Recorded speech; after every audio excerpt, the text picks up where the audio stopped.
Hey friends, tonight, let's explore why pigs. Yes, actual pigs were once used to find treasures in medieval Europe. You might think of them as farmyard sidekicks, mud-loving snack enthusiasts, or the original influencers of nap culture. But back in the day, they had a different gig. Some pigs weren't just bacon in waiting, they were treasure hunters. Picture this. An early morning mist rolls across a mossy forest floor. The trees creak just enough to sound suspicious, and the damp earth smells like old leaves, wet wool, and destiny. You're holding a short rope, and on the other end is a surprisingly muscular pig named Brunhilde. She snorts, plants her hooves, and starts leading you downhill with the conviction of someone who knows there's gold buried somewhere under the mushrooms. Before you settle in, please hit like and subscribe, but only if you truly enjoy the content here. And if you're listening from somewhere distant and foggy, like a castle on a cliff or a cozy bed in Kansas, drop your local time and location in the comments. I'd love to know when and where we're dreaming together. Go ahead, lower the light switch on a gentle fan for some calming white noise, and let's begin our evening adventure. Now, it wasn't entirely unusual in medieval folklore for animals to have jobs.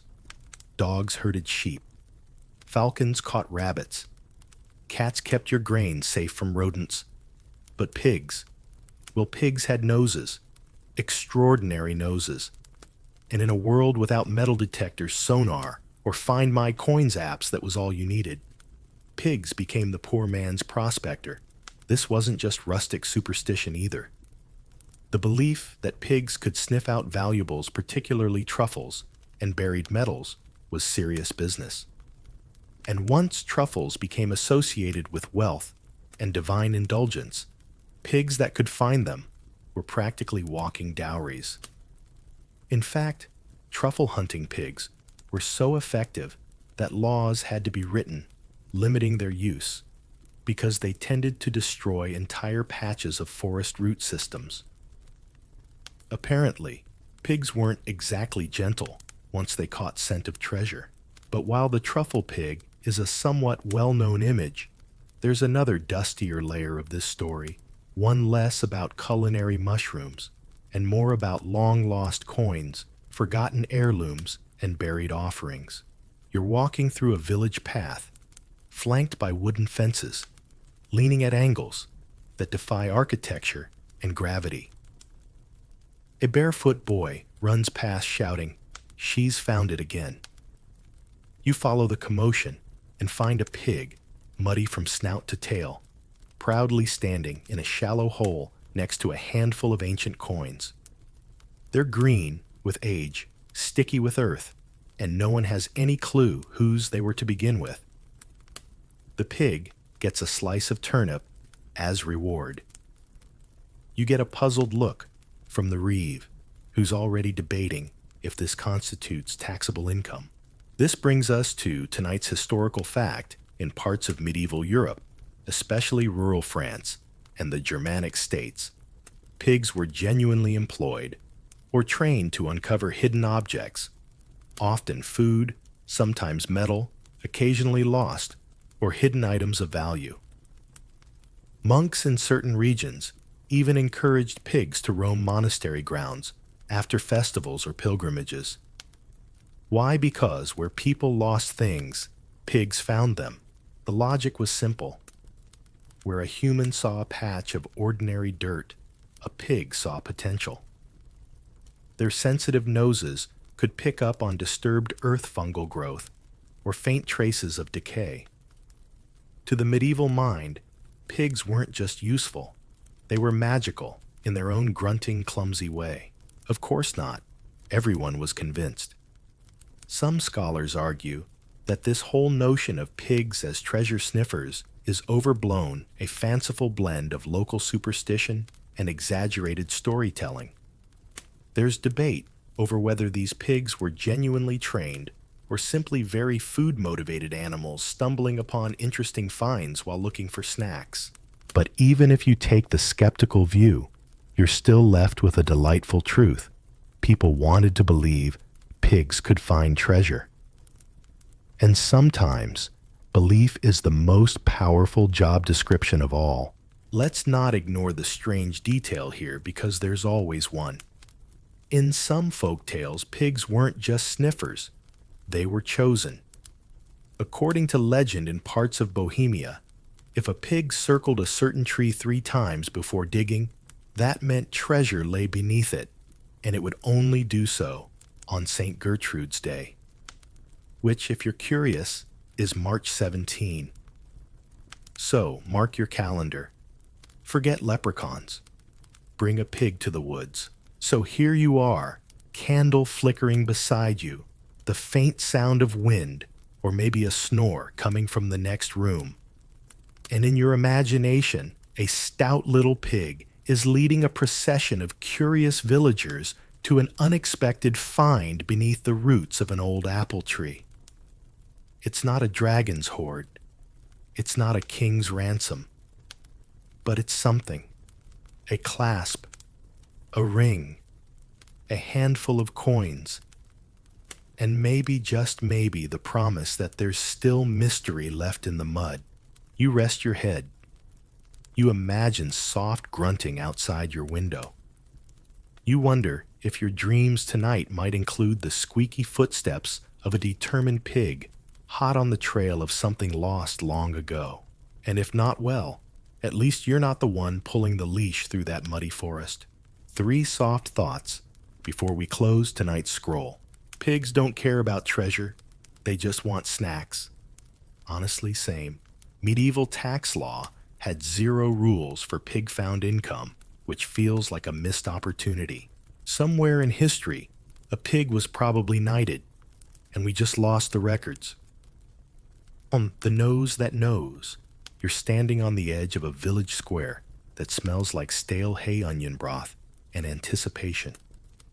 A crowd has gathered not for a sermon, not for a joust, but for a pig. Specifically, a pig named Matilda, who is currently being rubbed down with a damp cloth by an old woman wearing more keys than clothing. Matilda isn't bothered. She's focused, eyes narrowed, snout twitching, like a divining rod made of bacon. People are placing bets not on if she'll find something, but how quickly she'll do it.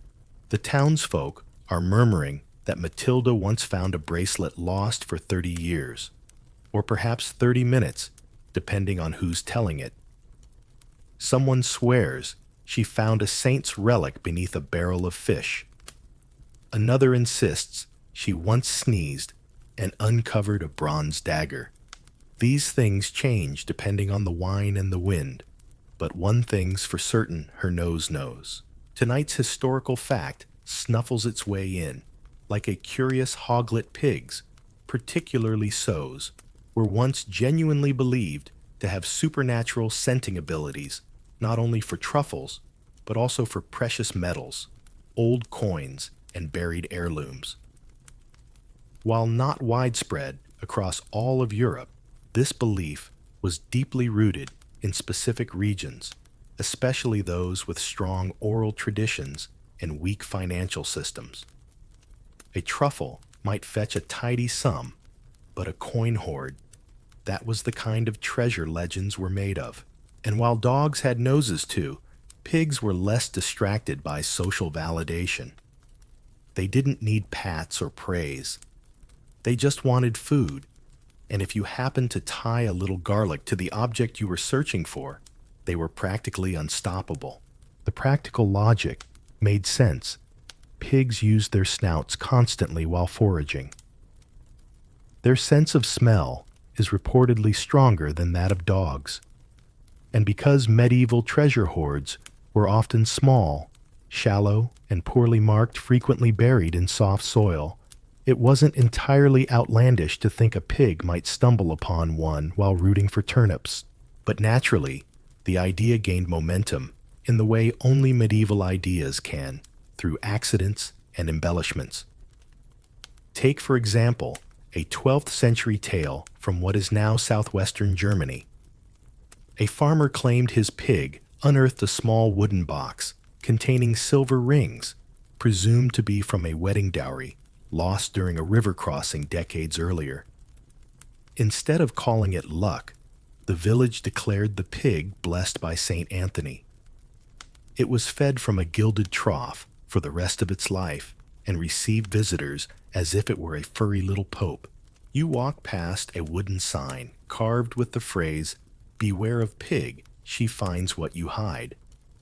Behind it, a garden that looks suspiciously overturned, as if someone tried to bury something and changed their mind halfway through. You don't ask questions. You've learned better. Now let's address the elephant in the sty. Could pigs really be trained to do this? That's where the debate gets spicy. Some historians argue pigs were never actually trained but simply followed their noses to things that smelled odd decay metal fungus. Any treasure finding was coincidental, not intentional. Others point to texts and oral records that describe rudimentary training methods associating smells with rewards, using vocal cues, even fashioning crude harnesses for more professional pigs. One monk reportedly created a bell system that rang whenever his pig snuffled in a promising direction. The pig naturally ignored the bell and ate the bell rope, which brings us to our delightful oddity of the night. In some 14th century households, particularly among minor nobility pigs, were given names like Fortunata or Specula, names that implied clairvoyance or destiny. A pig with a lucky name might be paraded through the streets before planting seasoned snout lightly dusted in ash, as if she could predict whether treasure or at least turnips awaited. Some pigs even wore charms, small medallions tied around their necks, often depicting saints or symbols of fortune. One particularly stylish pig in Normandy was reportedly seen wearing a tiny velvet pouch sewn with gold thread. What was inside garlic? Always garlic. You're seated now, maybe tucked under a wool blanket candle, melting slowly into the shape of a sideways duck. You imagine a pig in ceremonial garb walking confidently into a field tail twitching as villagers hush each other with reverence. Is it absurd? Of course. But then again, so is putting crowns on turnips and calling them offerings. Medieval times weren't known for subtlety. The concept of animals with mystical abilities wasn't new. Cats were spies. Ravens delivered secrets. Pigs, they sniffed through time. In folklore, they bridged the practical and the prophetic, a creature with dirty feet and divine instincts. And here's the academic whisper floating under your door tonight. Was this really a belief in pigs' powers, or simply a coping mechanism for people who lived in uncertainty? In a world where valuables vanished, hiding wealth in the ground was common, but retrieving it later, that required luck memory, or a pig. The more we peer into the past, the more it oinks back with questions. So as you close your eyes, let your mind drift toward a forest clearing. Picture a pig hooves steady nose pressed into the moss. She grunts once, twice, and starts to dig. The villagers lean forward. You hold your breath, and as the first shimmer of something metallic glints under the soil, someone whispers, "She's found it." 3 quick thoughts to tuck you in. If your treasure map includes the phrase, "Follow the pig," you're doing it right. Medieval folks put more trust in pork than in politics. Understandable. Somewhere out there, a pig still dreams of gold coins and garlic. Truffle gold and other rewards. You're standing at the edge of a nobleman's estate, where the air smells like damp earth, roasted chestnuts, and that peculiar scent of old money disguised as mushrooms. There's a short fence, a patch of well-trodden soil, and a pig, of course, currently snorting furiously at a tree root, like it personally insulted her lineage. Behind you, a very excited steward whispers, "That's a burgundy black. That one'll fetch a whole cloak's worth of silver." Tonight we follow the humble pig as she graduates from peasant tool to aristocratic asset. Because while peasants may have noticed pigs' peculiar ability to find tasty things underground, it was the elite naturally who saw the investment opportunity. Let's start with the prized fungus of medieval Europe, the truffle. You may think of it now as something fancy sprinkled on risotto, but back then it was whispered about like a buried spell. Found only in certain forests in just the right soil, truffles weren't just food. They were status. They were thought to be aphrodisiac's medicine, and occasionally this is not a joke proof that the earth itself could love you back. And the best way to find them, not dogs, not shovels, but pigs. More specifically, female pigs. The theory was that the scent of truffles mimicked the smell of boar pheromones, because of course, medieval science would link underground fungus to pig romance. So when a sow caught the scent, she would go full tunnel digger mode, hoping for love, but discovering lunch. This made certain pigs exceptionally valuable. Some were worth more than the thatched house their owners lived in. In fact, in parts of 13th century France and northern Italy, pigs trained to find truffles were legally protected. If your pig was injured or stolen, you could sue. And courts took it seriously. There are surviving records of entire court hearings over the unauthorized borrowing of a truffle pig. You don't borrow Matilda the Mushroom Queen without consequences. Of course, with truffle prices skyrocketing, pigs became symbols of wealth in themselves. A nobleman might display his truffle pig to guests the way others displayed falcons or small dogs. At some particularly grand estates, truffle hunts were staged for visiting dignitaries, complete with embroidered pig leashes, silver digging spoons, and a guy whose only job was to carry a velvet pouch for the mushrooms. Yes, velvet for fungi. You imagine this procession, 3 pages, 1 truffle pig, a bored noblewoman fanning herself with a pheasant feather, and a lute player whose only tune is suspiciously mushroom-themed. The pig naturally is the only one with a real sense of purpose. Now here's tonight's historical fact. Truffle pigs were so good at their jobs that medieval authorities sometimes banned their use in certain public forests. Why? Because they tore up tree roots and disturbed woodland ecosystems.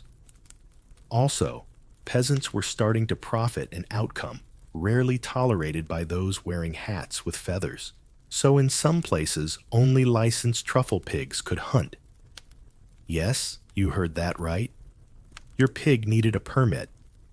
There were even pig inspectors, a real job title. Likely the only career in which one could be bitten by a noblewoman and a pig in the same week. Which leads us to tonight's peculiar delight in a few scattered records. From the 14th century, some pigs were actually given names of nobility. Not titles, mind you, names. One truffle hunting champion in Lombardy was reportedly called Contessa di Terra. Another went by Madame Truffet. Were they officially registered? Probably not. But the fact that a pig could acquire a nickname more elegant than most court poets tells you everything about their reputation. And if you're wondering how these pigs were rewarded, well, it wasn't just turnips. Some were fed better than human children. A particularly skilled pig might dine on soaked oats, dried apples, even a hint of honey. There are accounts of pigs who were allowed to sleep indoors in the kitchen near the hearth in a little nest of straw and scandal. Now, for the scholarly ripple under tonight's velvet calm, some historians suggest the role of pigs in treasure or truffle finding was heavily mythologized after the fact, that their supposed talents were exaggerated by early modern romanticism, not recorded accurately in medieval times. Others argue the evidence, both literary and legal, is strong enough to conclude that yes, pigs were absolutely appreciated for their snuffling talents long before chefs got involved. It's one of those wonderful academic standoffs where both sides are basically saying the same thing: pigs are smarter and more useful than we give them credit for. So now, as your thoughts soften and your breath slows, imagine the quiet forest under moonlight. The trees whisper, the soil holds secrets, and a pig, head down, tail twitching, unearths a fragrant knobby lump that will change someone's week. Not because of the money, but because for a brief snuffling moment, something hidden became found. And isn't that the whole point? 3 sleepy truffle thoughts to drift away with. The most expensive mushroom in medieval Europe was found by a pig looking for love. Velvet pouches for mushrooms. That's the kind of opulence we can respect. Somewhere in history, a pig dined better than a bishop. Good for her. The pig and the pilgrim path.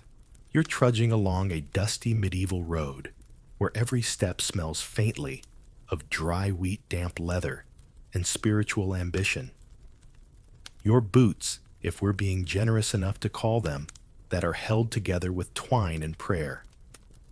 Up ahead, the spire of a shrine peeks through the trees like a promise, or a tax audit in stone. You're not alone. A line of pilgrims snakes across the path like a tired ribbon. Peasants, merchants, noble brats with blistered feet. And just ahead of you waddles a pig. Not stray, not lost belonging. It trots confidently tethered by a rope, held by a middle-aged man with a scallop shell pinned to his hat, and the hunched back of someone who regrets life decisions involving hills. Meet tonight's companion, the pilgrim's pig. At first glance, it seems ridiculous. But then again, medieval life specialized in that very flavor of absurd logic wrapped in practicality. Tonight's historical fact is this: during certain periods and in certain regions, particularly along popular pilgrimage routes like the Camino de Santiago, it was not uncommon for travelers to bring pigs along as companions helpers, and occasionally as treasure detectors. You glance again at the pig. She snuffles the path veers slightly off the road and grunts beside a half-buried sack of coins left by a careless pilgrim days earlier. She's rewarded with an apple core and a scratch behind the ears. Her name, Beatrix. Now pigs on pilgrimages had multiple purposes. First, the obvious one, mobile food supply. If times got dire and the journey too long, well, sorry, Beatrix, but the stew needs meat. However, that was rarely the plan for pigs that were named, tethered, and treated with actual affection. More often, they served other roles, carrying small packs, warning of nearby danger, or most curiously, finding lost things. On these crowded, chaotic pilgrim roads, people drop stuff all the time. A coin pouch here, a wooden cross there, a half-eaten sausage that somehow caused 3 fistfights. The ground became a kind of accidental marketplace, and pigs, being pigs, would sniff, nudge, and root their way into the overlooked corners. Some pigs were known among groups of pilgrims for their uncanny ability to find valuable dropped objects. One account from 1318 refers to Porca mirabilis, the miraculous pig, who was said to have found 3 lost purses in 1 week and guided 2 elderly pilgrims to a hidden spring. She was not canonized, but someone did try to paint her on the side of a tavern. Naturally, this all leads us to tonight's delightfully weird side note: pigs were sometimes used to test shrine grounds for spiritual purity. In certain folk traditions, especially in more rural regions, a pig's behavior near a sacred site could be interpreted as a sign. If the pig rooted calmly or slept nearby, the place was considered peaceful. If it panicked, refused to enter, or squealed without reason, maybe dig somewhere else. Now, before we go full mystic hog, it's worth noting that not all clergy were fans. Some abbots complained that pigs disturbed the solemnity of shrines. Others feared that pilgrims might place more faith in pork than in penance. One letter from a clearly exasperated monk in 1372 reads, "May these beasts be kept outside the church, for their snouts show no reverence, and their owners even less." Still, the idea stuck. Some even began painting pigs in pilgrimage murals, not as ridicule, but as symbols of humility and guidance. One little pig even appears in the margins of a 14th century prayer book, curled beside a sandal and a walking stick. Let's talk academic debate for a moment. There's some disagreement on whether these pigs were intentionally brought for their skills or simply because poor pilgrims brought whatever animals they had and figured why not. But either way, the record suggests that their presence wasn't random. It was observed, noted sometimes, even sought out. You're sitting by a campfire now, embers crackling, scent of wood smoke curling around your hood. Nearby, Beatrix lies on her side, full belly rising and falling. Someone's quietly strumming a harp made from something that probably wasn't supposed to be a harp. And you think this pig, she's not just walking beside you, she's part of the journey, a hooved little guide through both soil and soul. Because in a time when the road was long, the nights were cold, and the inns were full of fleas and theology, a pig might be your best source of comfort. And occasionally, if luck, instinct, and garlic aligned, she might find you something you lost long ago. 3 bedtime thoughts to keep you company tonight. If you're ever lost on a journey, follow the one who walks with purpose, even if she's covered in mud. Medieval pigs had more spiritual experience than most modern influencers. Beatrix may not have worn boots, but she walked the pilgrim path with more grace than half the clergy. Witch pigs and forest lore. You're deep in the forest now, where the light filters through the canopy like someone forgot to adjust the brightness on reality. The path is more suggestion than road, and the air smells of damp bark, thyme moss, and possibly secrets. Somewhere behind you, a twig snaps. Somewhere ahead, a pig grunts. You follow. Her name, if the locals are to be believed, is Griselda. And if the tales are also to be believed, which they always are when whispered around a smoky hearth, Griselda is no ordinary pig. She has been accused more than once of witchcraft. That's right. Tonight's historical fact takes a twist down the twisted route path of superstition in parts of medieval Europe, particularly in rural forests and villages where folklore loomed larger than scripture. Pigs were sometimes associated with supernatural powers, especially when they kept sniffing out things they weren't supposed to find. There are reports, some vague, some suspiciously detailed, of pigs thought to be familiar spirits. These were animals believed to be helpers of witches or magical beings themselves. Now, we're not saying Griselda ever turned a man into a toad, but we are saying someone once tried to ban her from entering the village cheese cellar because she spoke Latin in her sleep. Of course, that's probably just a misheard snore, but the idea of pigs having uncanny abilities wasn't only fear-based.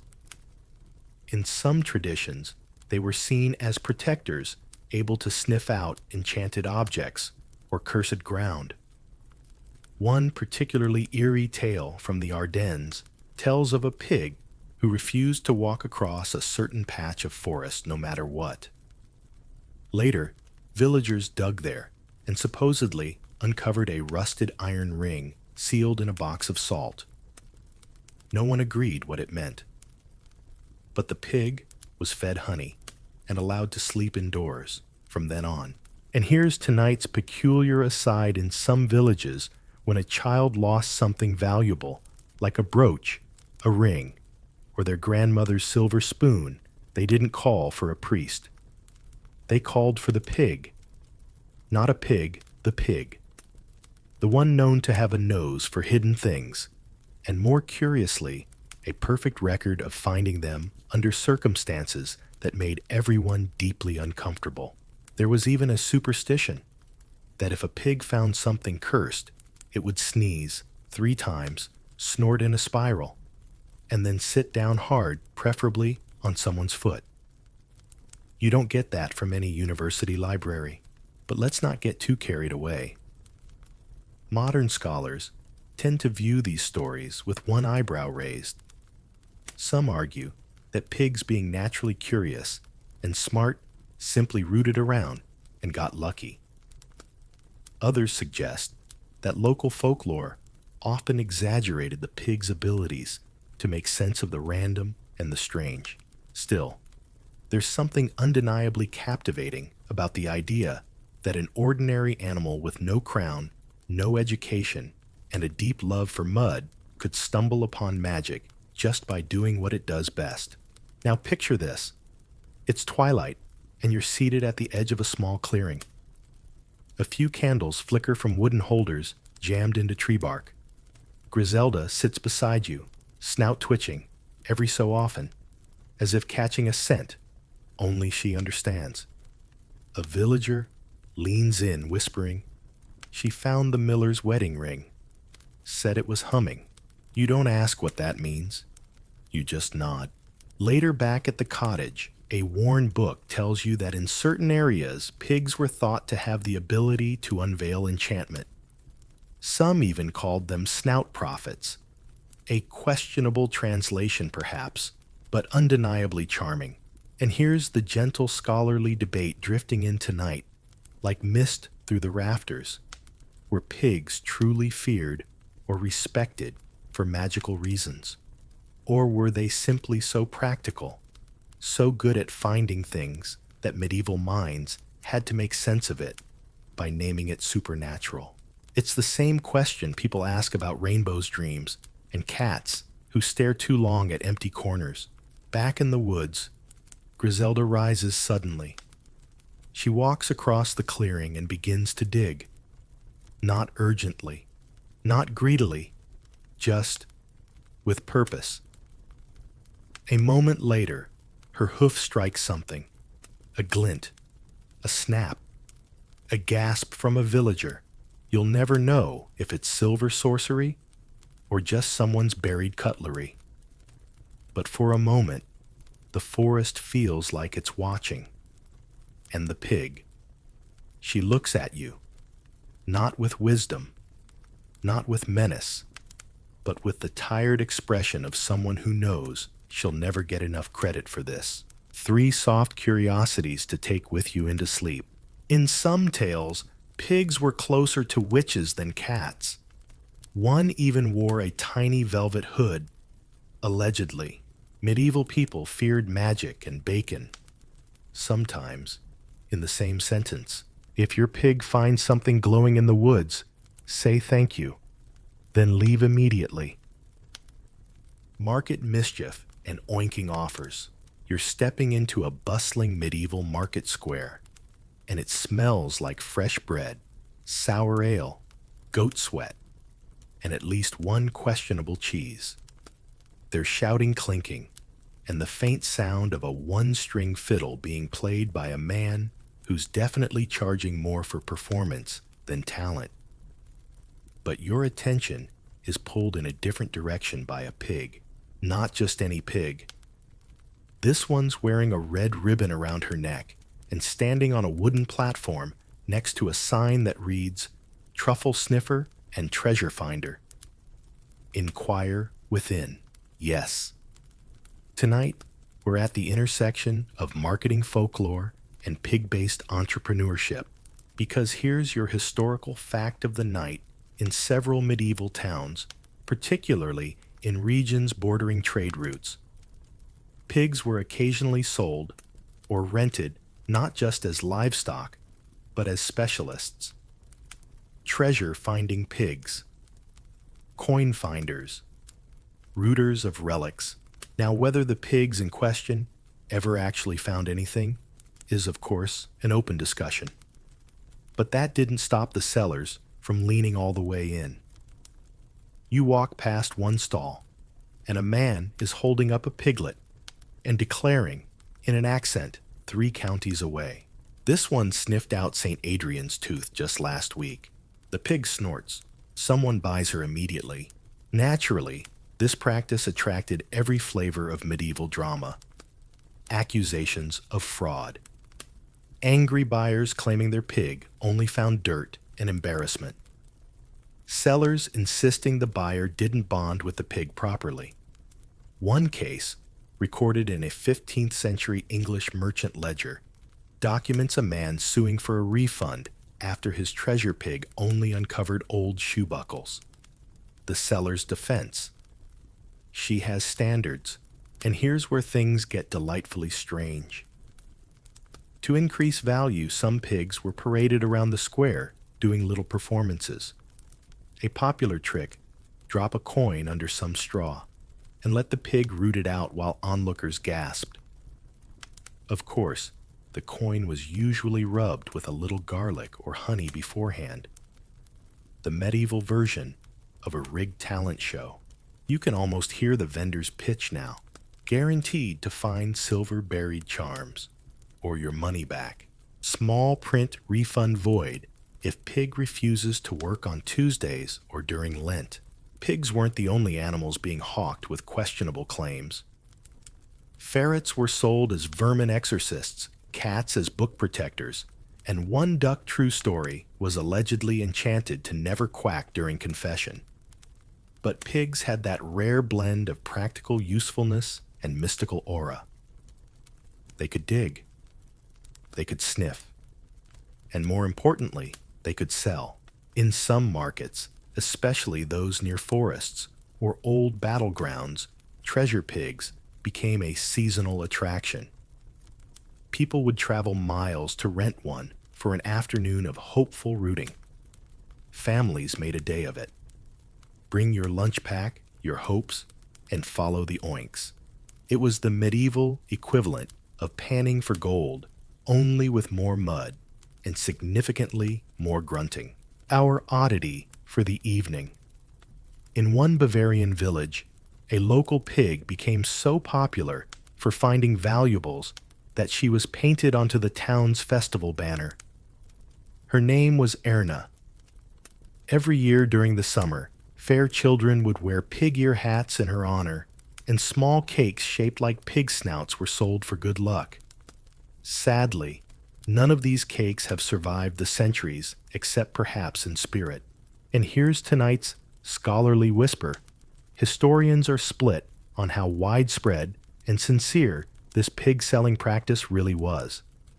Some argue that it was rare and mostly satirical, 1 part showmanship, 2 parts peasant comedy. Others claim it reflected deeper medieval beliefs about animals and their connection to the hidden world, especially in communities where oral tradition and folklore held sway over written theology.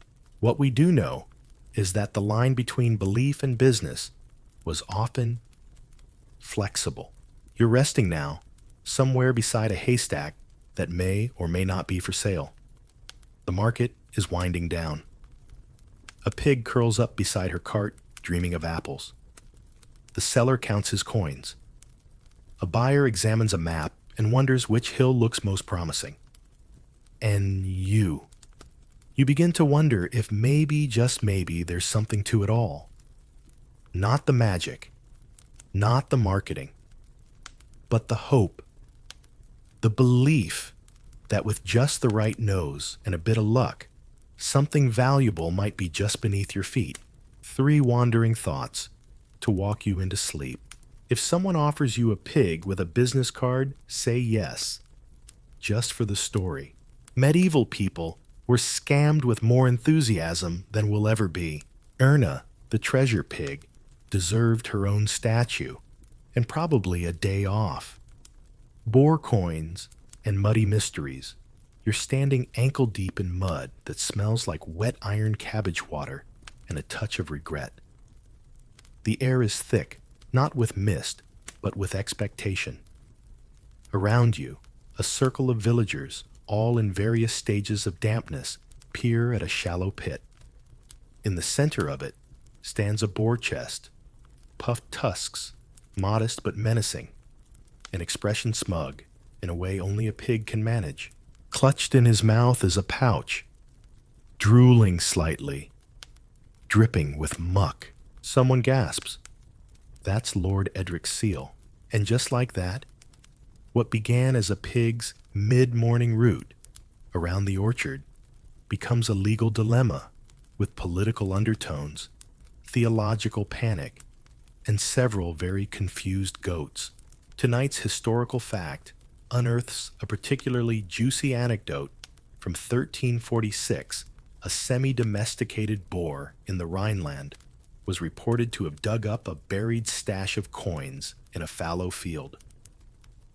The treasure was quickly claimed by 3 parties: the landowner, the boar's handler, and the local parish priest, who argued it had clearly been meant for the church, but was delayed, presumably by about a century. And the boar, he was not consulted.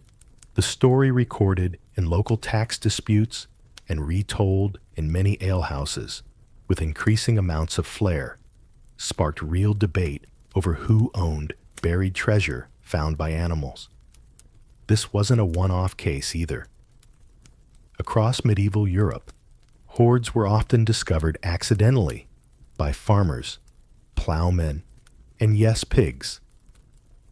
And with no unified property law, the question of ownership was left to local custom arbitrary judgment, or in some cases, pig loyalty. So here's tonight's legal tidbit. In certain regions, if an animal found treasure on common land, the finder, meaning the human handler, might claim a portion, sometimes, all if they could prove the discovery wasn't intentional theft. Of course, proving the intent of a pig is notoriously tricky. One judge allegedly ruled in favor of the landowner because the pig did not display sufficient excitement upon discovery. Poor pig. Maybe she was just tired. You walk along the edge of this now famous muddy field, where some say the ghost of the boar still visits each spring. A local tale insists that the ground can no longer grow cabbage, but occasionally pushes up old buttons, broken charms, and one unforgettable year, a spoon engraved with a dancing monk. The peculiar detail of tonight: a scribe at the local monastery, perhaps as a joke, or perhaps as very dry commentary, drew a marginal illustration in the tax record: a pig wearing a crown standing on a treasure chest, with a caption in Latin that roughly translates to "He who roots rules." This, of course, leads us to the deeper conversation: what is treasure, and who decides its value? In the medieval mind, buried coins weren't just economic, they were spiritual. People buried money for safekeeping, yes, but also as protection penance or even curses. Unearthing treasure might mean unearthing a sin or a secret. You sit by the field's edge, where someone has left a small garland of herbs, thyme, rosemary, and what might be wild fennel. Not a tribute to the pig necessarily, but not one either. Scholars still scratch their heads at this boar coin affair. Was it exaggerated for tax reasons? Were the coins real? Did the pig have any idea what it was doing? The documents are frustratingly vague, but the story remains a rare moment where bureaucracy belief and bacon collided, and in a world where ownership often depended on who had the sharpest sword or loudest bishop. It's oddly satisfying that for once a pig held the power. Even if just for a minute, you rest your head now, imagining a boar with a coin pouch between its teeth, trotting off into the woods, while a trail of nobles argues behind him. Unbothered, unbribed, unbeatable. 3 final coins of thought before dreams come. There should be more statues of pigs holding bags of money. Just historically. If a pig finds treasure, give her a cut. She earned it. The phrase intentional swine-based discovery has appeared in at least one medieval legal scroll, and that is a beautiful thing. Sacred snouts in monastic gardens, you're strolling through the walled garden of a medieval monastery, where everything smells faintly of rosemary beeswax and theological restraint. Stone walls rise quietly around you. The bells have just finished their last lazy chime, and the sunlight filters through the fig trees like it's reading a psalm. Ahead, a monk is bent over a raised garden bed, murmuring what may or may not be a prayer. And next to him, casually nosing the soil with practiced elegance, is a pig. She's not just any pig. She's got a little wooden tag around her neck, carved with the word lumen, which, as you may or may not remember from your forgotten Latin phrases, means light. Welcome to the monastery's most unusual assistant. Tonight's historical fact takes root in the unlikely place where piety meets pork during the medieval period. Certain monastic communities, especially in rural France and the Low Countries, kept pigs not just for food or truffle sniffing, but for recovering lost or sacred objects within monastic grounds. Candles, rosary beads, tiny bronze relics dropped during processions, even the occasional buried saint bone someone forgot to label properly. You pass a small wooden bench. Beneath it, Lumen snorts, once digs twice, and unearths something small and glinting. A novice nearby claps and says, "She's found Brother Odo's crucifix again." This has apparently happened before. It may sound silly now, but consider the context. Monasteries were large, self-contained worlds filled with clutter, compost, and secrets. Objects, especially tiny, valuable ones, went missing all the time. And in places where silence and order were sacred, it wasn't exactly encouraged to go yelling through the cloister. Has anyone seen my relic pouch? Enter the pig. Quiet, efficient, bribable. Not every monastic pig was trained, mind you. But many were well-fed, well-treated, and surprisingly observant. Records from a 13th century priory in Burgundy mention the sow of St. Ambrose credited with recovering lost keys, a damaged chalice, and once a missing page from a hymn book. The last one may have just been coincidence, but that never stopped a miracle.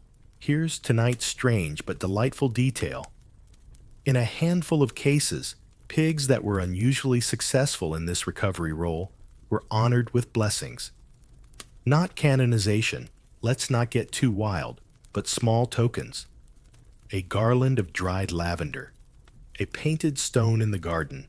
One lucky pig was even sketched into the edge of a sacred manuscript depicted with a halo and what appears to be a smug expression, and the theological debate. Oh yes, it was real. Some monks saw these pigs as humble tools of God's providence symbols that the divine could work through even the muddiest of creatures. Others, more suspicious, feared that relying too much on a pig to locate a relic blurred the line between reverence and rural nonsense. One monk reportedly wrote, "We are not to confuse the instincts of swine with the breathings of the Holy Spirit, which is fair, but also rude." So there you are, seated on a bench near the herb garden, watching as Lumen unhurried, uncowed, completely unfazed by ecclesiastical politics roots around the compost pile. You hear the quiet clink of something metallic. A novice rushes forward with tongs and a whispered, "Thank you." You wonder how many other small recoveries she's responsible for. A spoon, a ring, a hidden verse. Some scholars today suggest that these stories are exaggerated, that pigs were present, sure, but not particularly helpful beyond snacking on whatever smelled like food. And yet the consistency of the records, the names, the praises, the little sketches, suggests something more than just coincidence. Maybe it wasn't about the pig.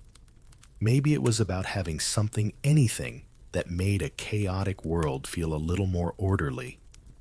A creature who found what was lost, even if it was just under a patch of time.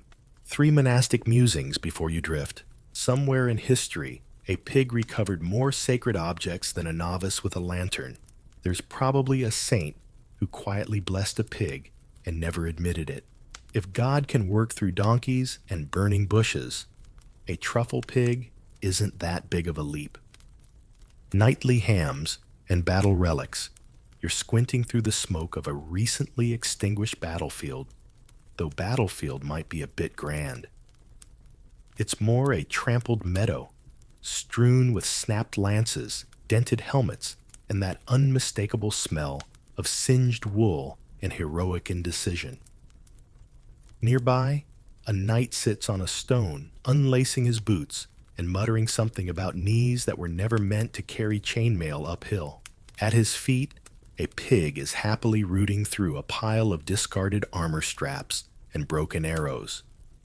Her name, according to the knight's weary declaration, is Isolde, and she is the only reliable member of my retinue.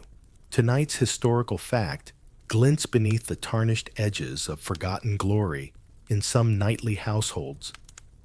And mercenary bands, pigs were kept not only as mobile provisions, but as scavengers, and occasionally accidental retrievers of lost or precious gear after battle. Yes, you heard that right. While most people envision loyal squires polishing swords, or stable boys chasing runaway mules, sometimes the humble pig did the dirty work, sniffing through churned soil to uncover missing gauntlets, bits of saddle silver, or even fragments of family crests. You walk past a makeshift tent, stitched from 2 torn standards, and overhear a squire telling a wide-eyed child she found the signet ring under a boot and a bucket. Swear on St. Crispin's corn. There's no saint of corn, but you let it slide. Let's pause and consider the logic. Medieval warfare was chaotic. Armor got tossed. Belongings went missing. Relics worn for protection amulets, rings little sambones, sewn into tunics, often disappeared in the dirt. After the dust settled, someone had to go find it all. Dogs were too anxious. Humans were too lazy. Pigs perfectly happy to poke around for snacks and maybe return with a jeweled dagger lodged in a turnip.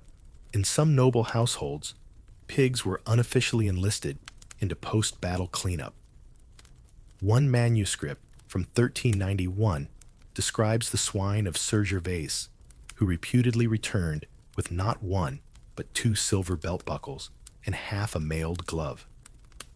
The pig was awarded a handful of apples, and for reasons no one explains, a velvet ribbon. Of course, there's the uncomfortable truth that pigs were also used to clean up in the less shiny sense. But tonight, we keep our tale on the brighter, more bedtime-friendly side of history. And here's tonight's curious side note. One knightly order, never officially recognized, but fondly remembered in song and satire, once staged an annual ham tournament. The rules were vague, but apparently involved a pig leading a mock charge through a straw maze filled with trinkets, with points awarded for every item retrieved. The winning pig's name was Sir Snortsalot. He reportedly retired undefeated. Now, let's whisper into the scholarly tent flap. Were pigs truly part of battle logistics? Or is this the result of a few eccentric nobles with too much wine and not enough dignity? The records are scattered, anecdotal, sometimes scribbled in margins of armor inventories. But there's a pattern. Enough mentions to suggest that while rare, the idea wasn't unheard of. And more importantly, it made sense to those who lived it. You sit now beneath a banner, flapping gently in the breeze, watching Isolde trot past with what looks like a silver crossguard between her teeth. No one's chasing her. In fact, someone is sketching her in charcoal on a piece of parchment, labeling her Finder of Things Fallen in Honor. She drops the crossguard, snorts, and promptly eats half a roasted onion someone left unattended. Heroism comes in many forms. 3 chivalric chuckles to lull you into dreams. Somewhere, a knight lost his heirloom sword, and a pig found it before his squire even noticed it was gone. The only creature brave enough to march into the mud after the battle, definitely not the bard. Pigs, the unsung squires of history, with better instincts and much better noses. The Royal Pig Registry. You're inside what appears to be a record room, or perhaps a forgotten closet that's been promoted to record room through sheer persistence. Shelves sag under the weight of dusty scrolls, bound ledgers, and the smell of stale ink and overworked scribes. The candlelight flickers against a bit of parchment stretched tight in a frame. It's a list, not of noble titles, not of war debts, but of pigs, specifically pigs in service to the crown. Tonight's historical fact comes not from legend or field, but from administration. There were indeed instances scattered peculiar, but real, of pigs being registered under royal or noble ownership, not just for food, but for their skills. Skills like sniffing, finding, carrying, and occasionally entertaining. You lean closer and read the faded ink. Porcus regalis, known as Tilda of Dunford, noted for recovering ring of Queen Yolande, receives weekly ration of oat mash and 1 pear, not to be disturbed during prayer bell. There it is, in the Royal Archive, as formal as any knight's appointment. These entries were rare, yes, but they speak to a world where practical value could blur into prestige. If your pig found a bishop's ring, she didn't just get a carrot, she got a title.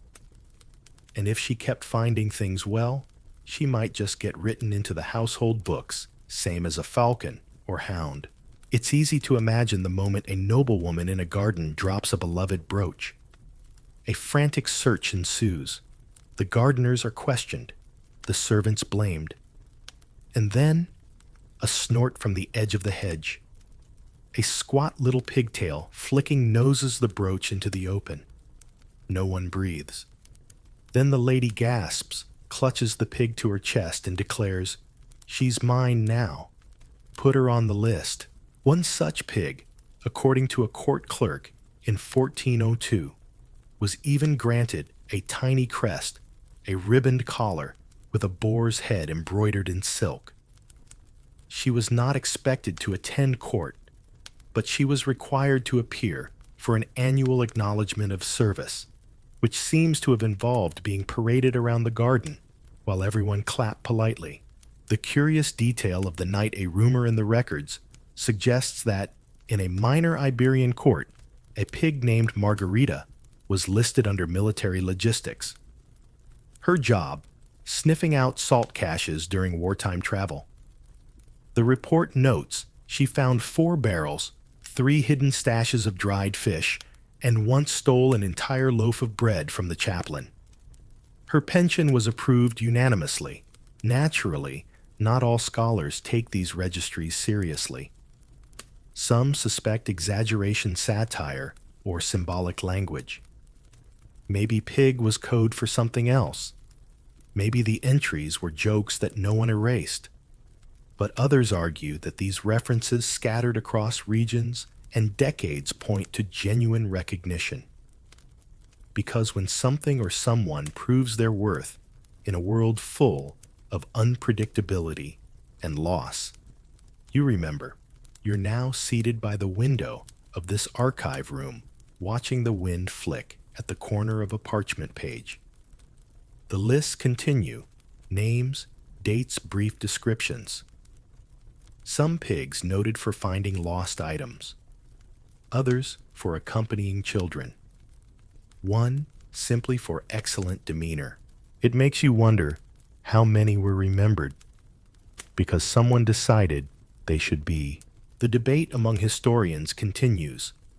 Are these entries outliers, misfiled folklore, or just more proof that medieval society had a surprisingly flexible sense of value?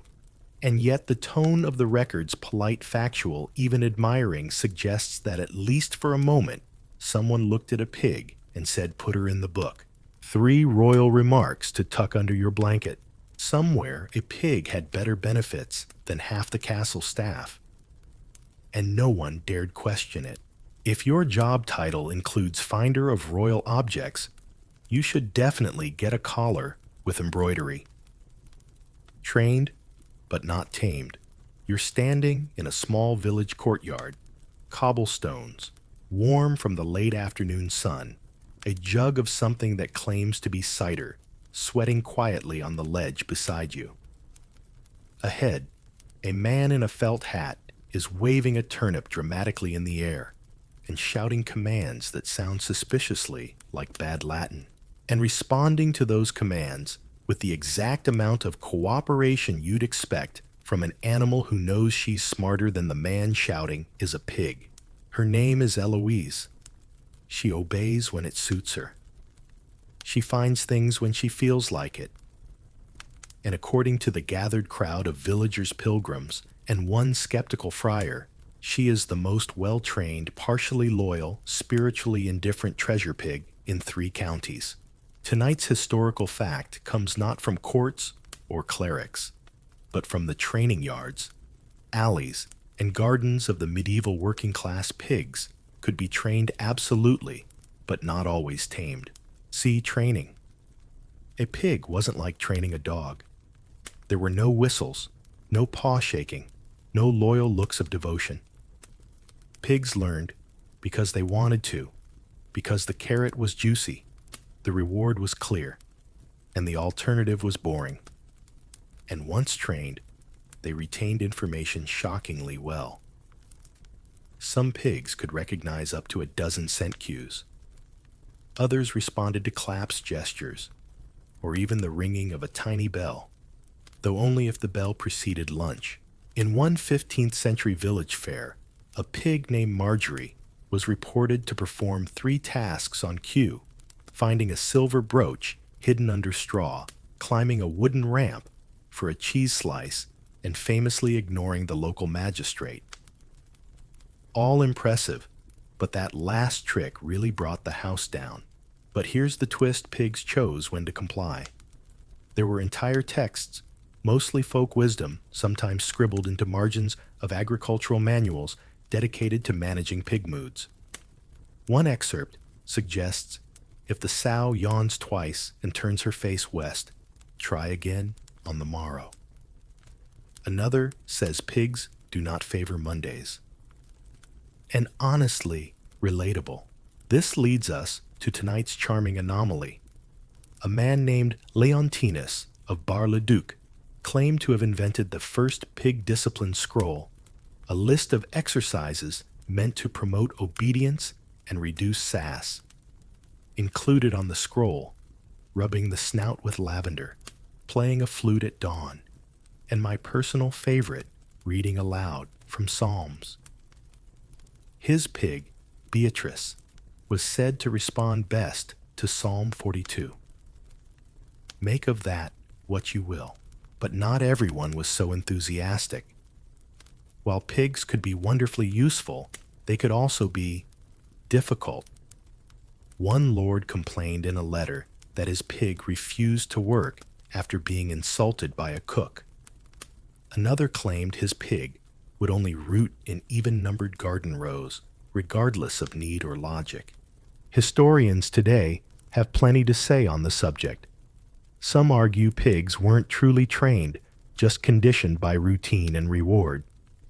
Others point to surviving diagrams. Yes, diagrams of pig obstacle courses used in noble estates to refine behavior. Were they real? Possibly. Were they effective? Unclear. But someone drew them, and that alone is beautiful.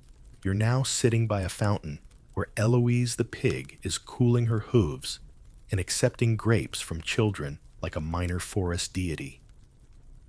She's not looking at anyone in particular, but everyone feels seen. Her handler is off arguing with the friar about whether pigs can feel pride. The answer, judging by Eloise's face, is yes. And in this quiet moment, you realize something that maybe medieval people knew better than we do. Training isn't just about obedience. Sometimes it's about partnership.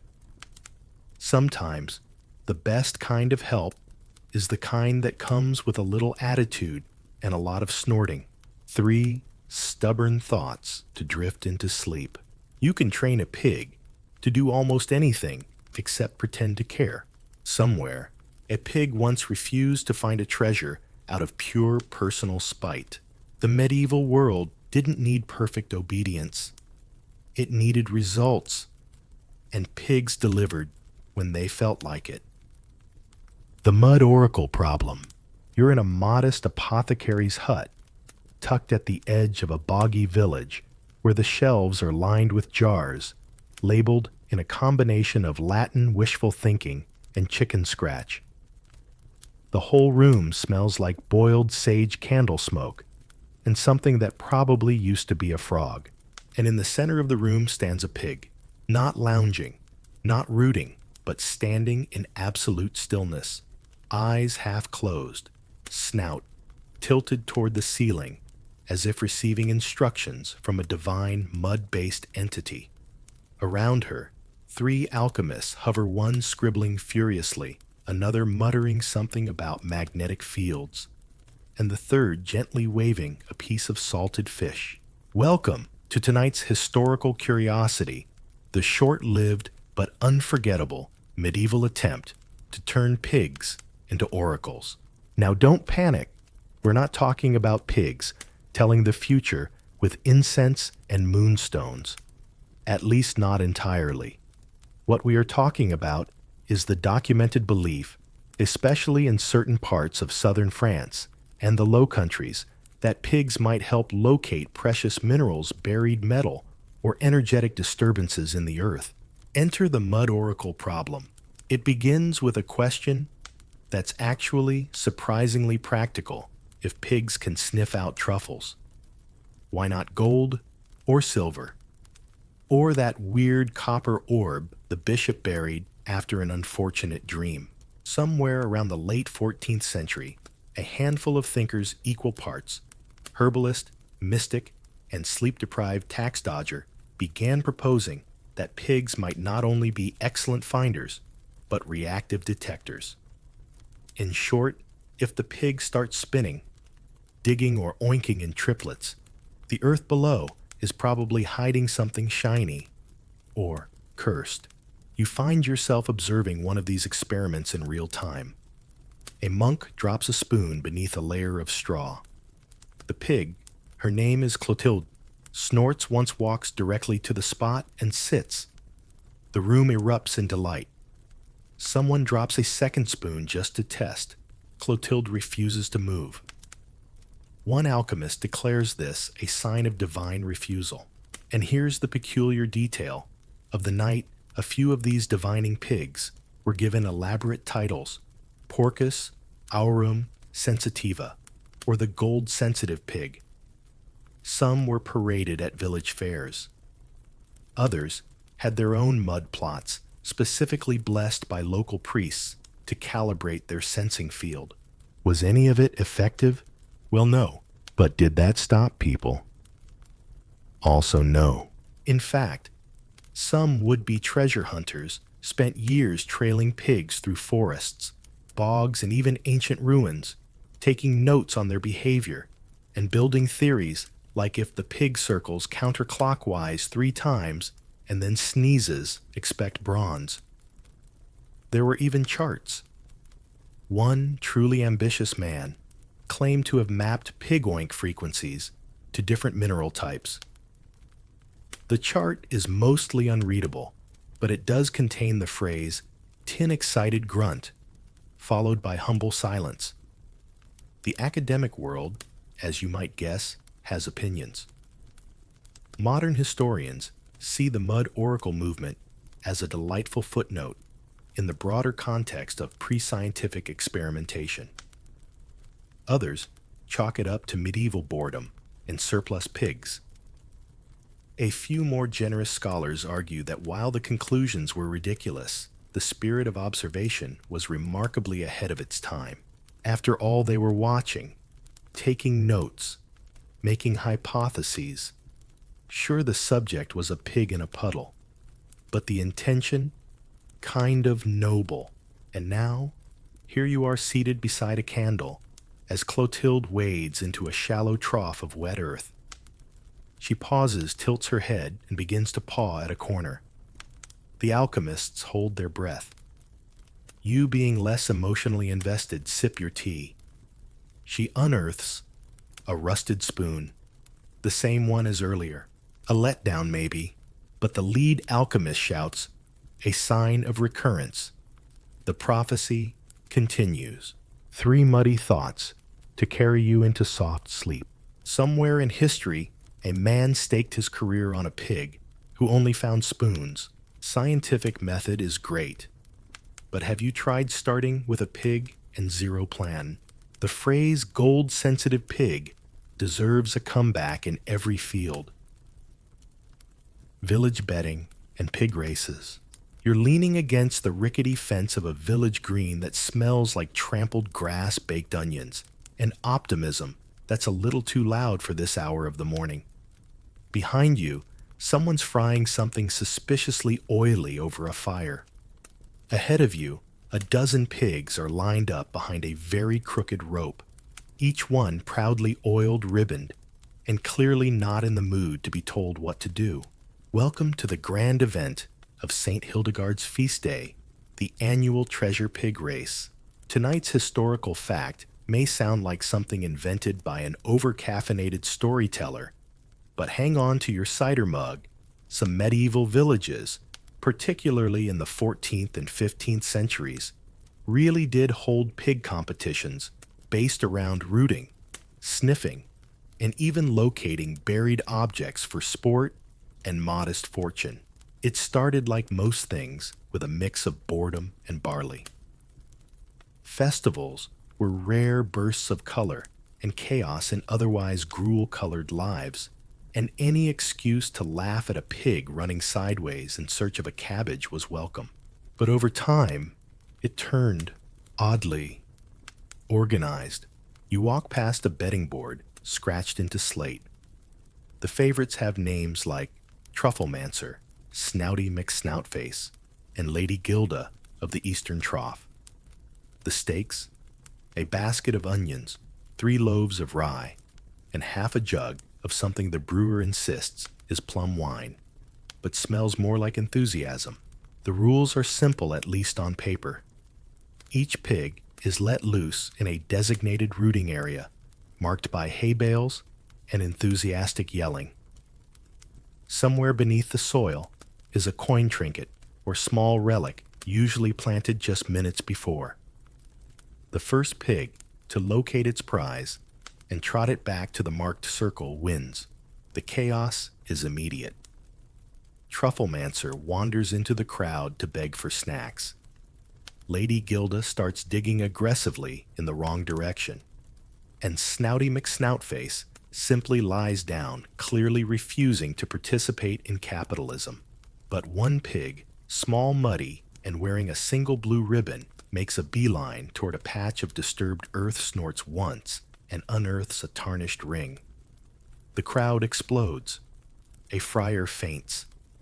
Someone throws a handful of parsley into the air like it's confetti. And this, dear listener, is how medieval pig racing went from silliness to semi-respectable competition. The peculiar fact of the night.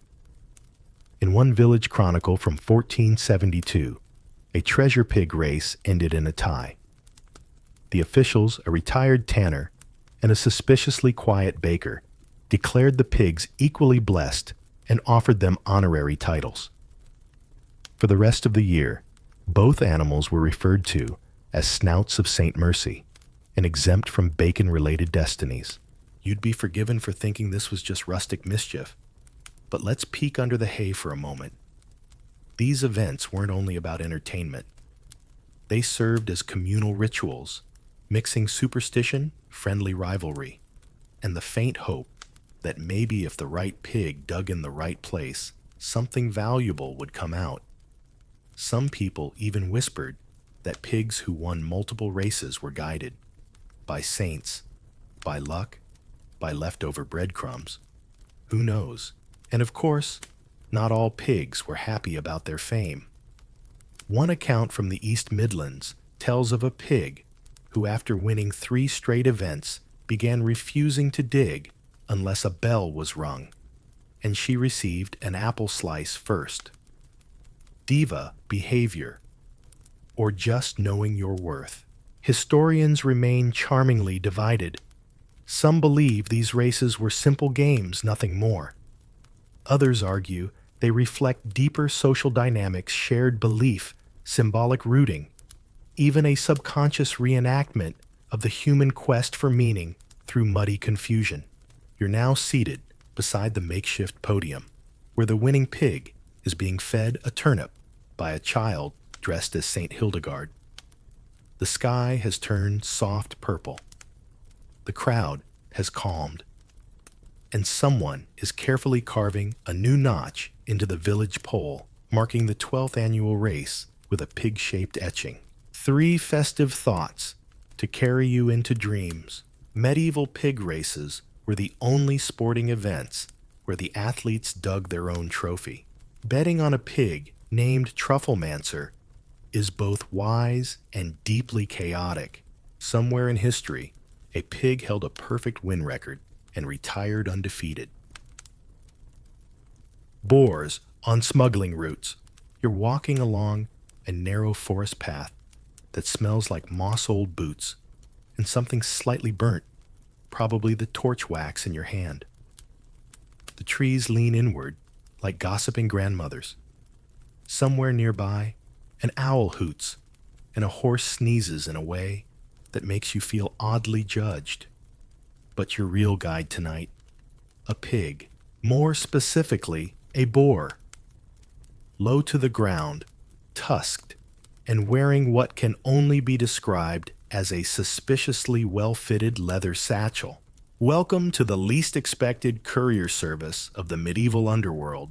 Tonight's historical fact tiptoes through the underbrush in certain borderlands and remote regions, especially along the more unruly trade routes. Boars and pigs were allegedly used by smugglers to transport goods. Sometimes grain, sometimes herbs, and occasionally items better left unlisted. This wasn't widespread enough to be carved into the grand timelines of empire, but it happened. Local records, merchant complaints, and a few delightfully dramatic trial notes all point to pigs being more than livestock. They were logistics. The logic pigs were common, moved without suspicion, and didn't ask questions. A cart filled with barrels might be stopped by guards. A nervous traveler might be searched. But a pig happily waddling along a wooded trail, occasionally nosing a mushroom, no one stopped that. And if that pig just so happened to be carrying a little pouch of contraband fennel seeds or foreign coins, well, you pass a milestone marker, barely legible now beside a tumbled wall. Local legend says a pig once trotted right under that archway, carrying a sealed pouch of crushed amber powder. The story goes that two bandits tried to intercept her, only to be butted into a ditch by her boar companion. The pouch arrived safely. The bandits didn't. Now, before you go imagining a full-scale pig smuggling cartel, let's clarify. These were small operations, opportunistic, rather than organized. Think lone traders, desperate monks, clever herbalists, or bored teenagers with too much time on their hands. They used pigs, not because it was fast, but because it was invisible. And here's your oddity of the evening in one preserved court record. From 1417, a man was tried for transporting forbidden books through church territory by tying scrolls under the belly of a very polite pig named Bartholomew. The pig was detained as evidence. The books were burned. Bartholomew was released with a warning. What kind of warning, you ask? Do not return with blasphemy beneath thy ribs. You can't make this up. Or rather, someone did, and then wrote it down. Of course, some pigs got wise. A few grew skittish about carrying packs, especially if they were intercepted too often. One handler allegedly resorted to wrapping bundles in bread dough, baking it lightly, then letting the pig carry it naturally, by snacking on it as they walked. It was the edible courier model. Genius. Disgusting. Very effective. Academics are hesitant to label this practice as a tradition, preferring to see it as an improvisational workaround.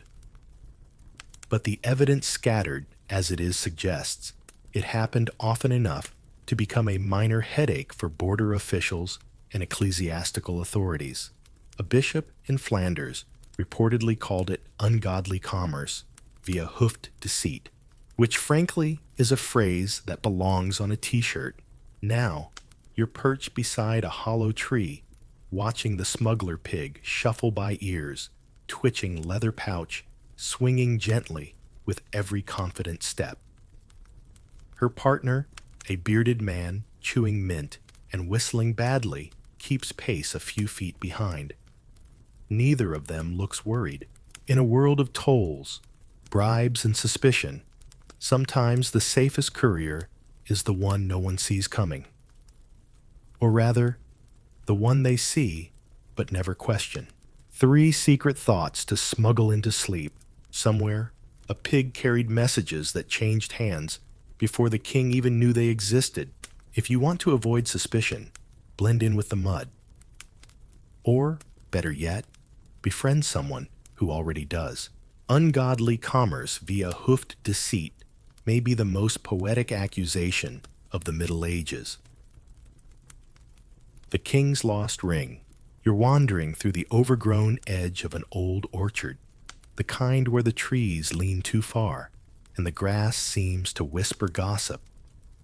The path winds past crumbling walls and ivy-covered benches, the air full of the scent of late pears, damp stone, and royal disappointment.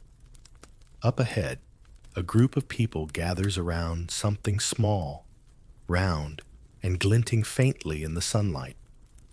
At the center of the scene stands a pig, fat, proud, and absolutely unbothered. Her name, according to the embroidered cloth tied loosely around her middle, is Dulcie. In her mouth is a ring, not just any ring, but the ring. Tonight's historical fact arrives polished and surprising, according to more than one local chronicle, especially those near royal estates or noble homes. There are multiple accounts of pigs recovering lost family heirlooms, including rings, amulets, and seals. In at least one widely whispered tale, a royal signet ring lost during a garden stroll was found days later in the hooves, or more precisely, the snout of a muddy truffle-obsessed pig. You hear the version told here in soft, awed tones that King Theobald, or possibly Count Dietrich, depending on whose cousin's version you believe, was walking his orchard at dusk when the ring slipped from his finger during a fit of romantic sighing. The loss sparked panic. Every servant was summoned, every bush inspected. Rewards were promised, threats were mumbled. But 3 days later, it was Dulcie, belonging to the cook's daughter, who snuffled her way to a patch of earth, dug with purpose, and lifted the ring into view like she was pulling Excalibur from a very shallow vegetable patch. Naturally, she was knighted. Or more realistically, she was given a ribbon and several apples. But the spirit of the thing remained. What's peculiar here is how the story kept reappearing. Across kingdoms and languages, pigs retrieving rings became a bit of a mini-myth. Always the same structure: noble loses ring, humans fail, pig succeeds. Often with bonus details like prophecies, dream visions, or sacred pigs being drawn to the spot. It even made its way into art. A few marginal illustrations in illuminated manuscripts depict pigs holding rings triumphantly in their mouths. One such drawing from an early 15th century Bohemian psalter shows a pig surrounded by monks bowing in gratitude with a caption that translates roughly to "She knew what they could not." Now, to be fair, this could easily be allegory, a satire about wisdom in unlikely places, a joke about royalty, a poetic jab at courtly incompetence. But there's just enough record, just enough scribbled notes, ballads, and scribe complaints to suggest that at least one ring really did end up in a pig's possession. And history, being the dramatic storyteller that it is, simply couldn't resist retelling it. And here's the scholarly rumble beneath your feet. Was the pig really more capable? Or did people want to believe it was?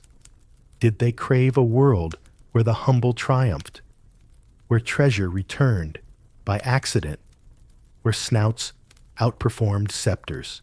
Back in the orchard, Dulcie is reclining beneath a pear tree. The ring now cleaned the ribbon around her belly, freshly replaced with one in royal blue. Children place daisies beside her. A minstrel sings a ballad that rhymes boar with restore, and no one objects. The king, whichever version of him this village subscribes to, reportedly chuckled and said, "Well, she's got my loyalty at least. You don't need to believe every version."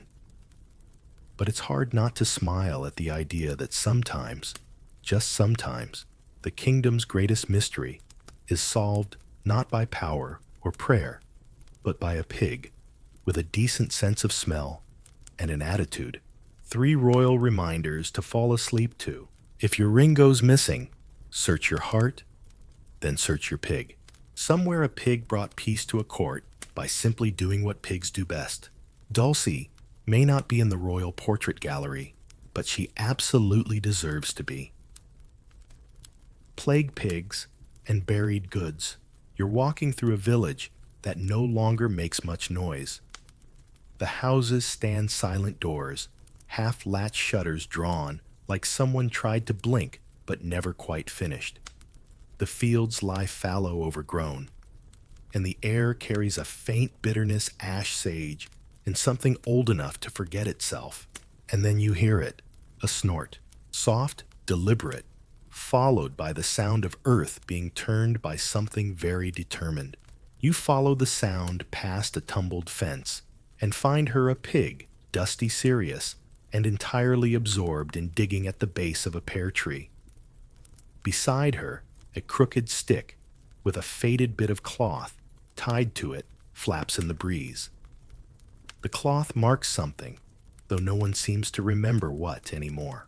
Tonight's historical fact comes with a heavy silence during plague years, particularly the Black Death. In the mid-14th century, people often buried their valuables hastily before fleeing towns or succumbing to illness. These emergency stashes, sometimes tucked in gardens under hearthstones or beside livestock pens, were meant to be temporary. But for many, there was no return. Decades later, when survivors or heirs wandered back, the question became, where did they hide it? Sometimes the answer was a pig. It wasn't official. No kingdom decree proclaimed deploy the swine. But in scattered village accounts, pigs, especially those allowed to roam freely through abandoned properties, were credited with unearthing rings, purses, religious medallions, and silver buttons hidden in panic and left to the soil.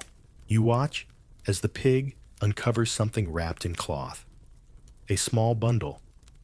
Inside, a wooden rosary, a rusted spoon, 2 coins. Nothing worth a crown, but everything worth remembering. Someone once buried it quickly, perhaps, with trembling hands and a whispered prayer. And now, decades later, a pig just happened to be in the right place with the right nose. The peculiar detail.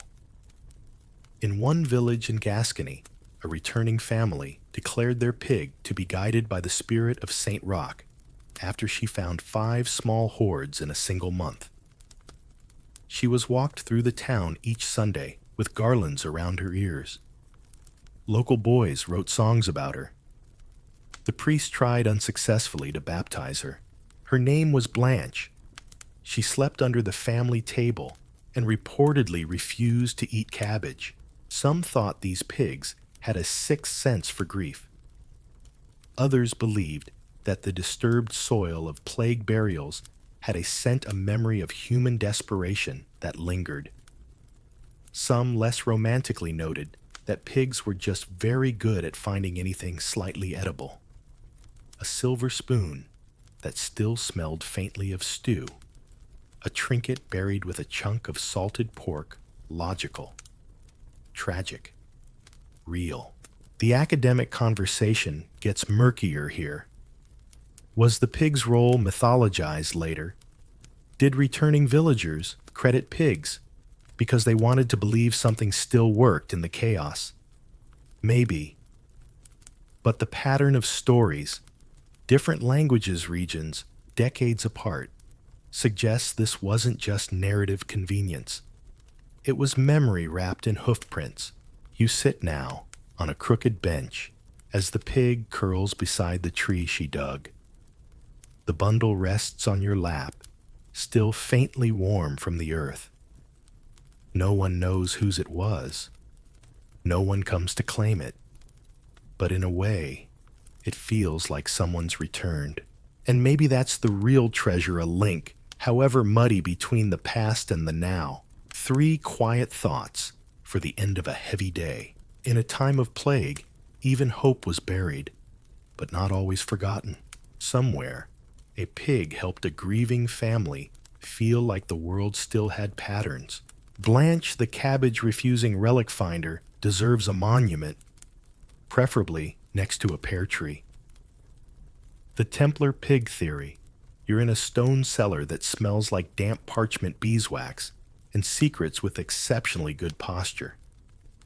The only light comes from a lantern swaying gently on a hook, casting slow-moving shadows over shelves of scrolls and locked chests. Somewhere nearby, something squeaks, and then a grunt. From behind a stack of wine barrels emerges a pig, not startled, not shy, just present. She's wearing a simple leather collar etched with a symbol that looks suspiciously like a cross, or a particularly ambitious chicken scratch. Her name, according to a half-decayed label pinned to the doorframe, was Agnes, and she is at the heart of one of the more entertaining academic side quests in medieval speculation, the Templar pig theory. Tonight's historical fact flirts with conspiracy and crackling firelight.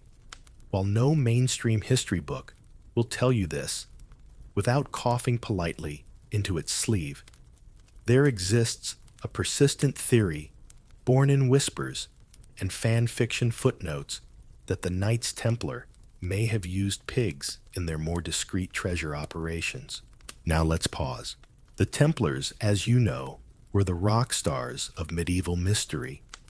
Warrior monks, bankers of kings, keepers of relics. The subject of enough novels to qualify for their own section in a sleepy bookstore.